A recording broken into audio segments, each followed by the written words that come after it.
안녕하세요. 모해무원 전지훈 원장입니다. 오늘은 얇아진 머리를 다시 굵게 만들 수 있을까? 라는 내용을 주제로 영상을 보내드리겠습니다.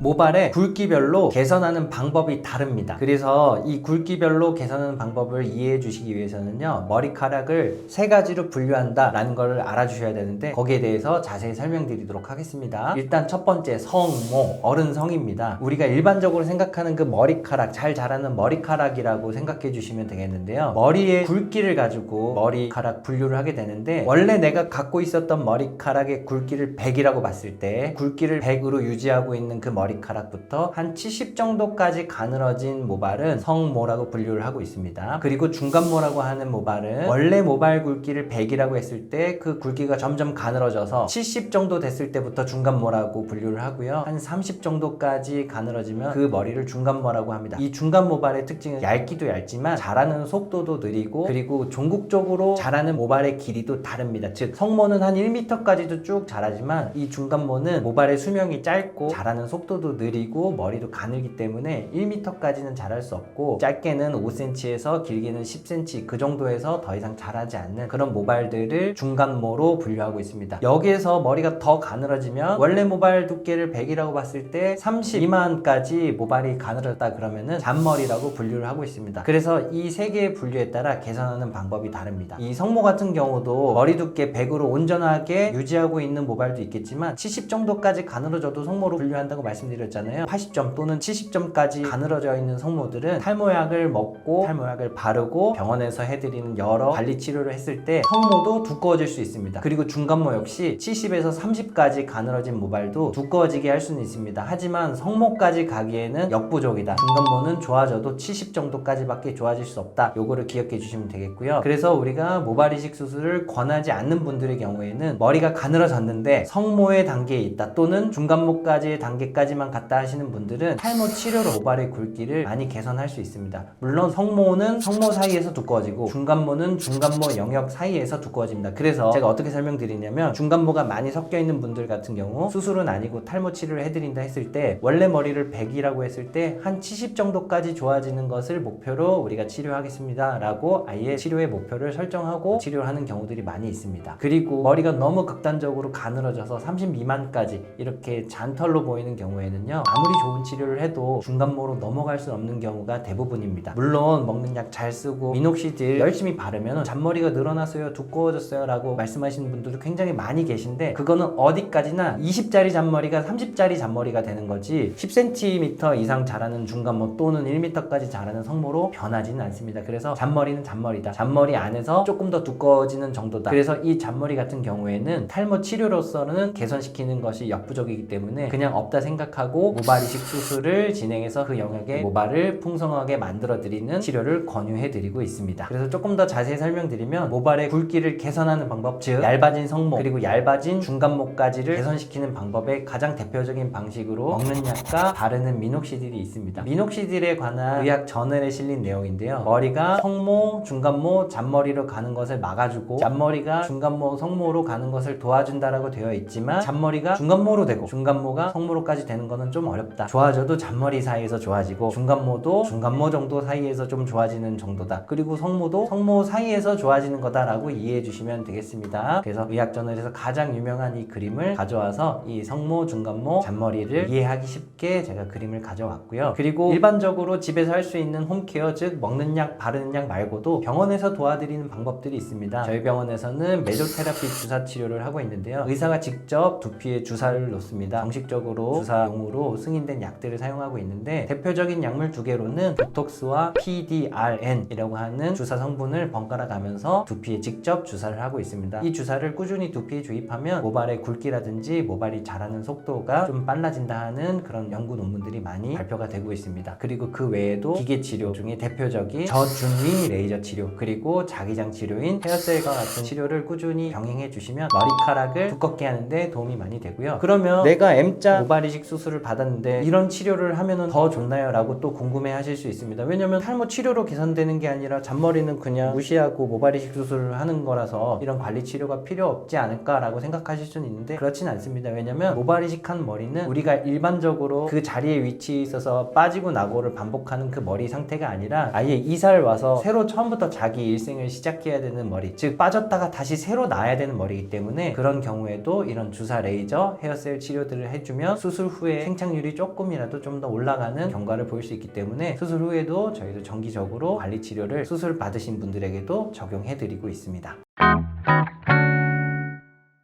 오늘은 얇아진 머리카락을 좋아지게 하는 방법에 대해서 설명드렸습니다. 머리카락은 세 분류로 분류하게 됩니다. 성모와 중간모는 비수술적인 치료로 좋아지게 할 수 있다. 하지만 잔머리는 좋아져 봤자 잔머리이기 때문에 되도록 모발 이식 수술을 진행해서 머리를 풍성하게 만드는 것이 좋다. 이 점을 기억해 주시면 좋겠습니다. 앞으로도 좋은 영상으로 찾아뵙겠습니다. 감사합니다.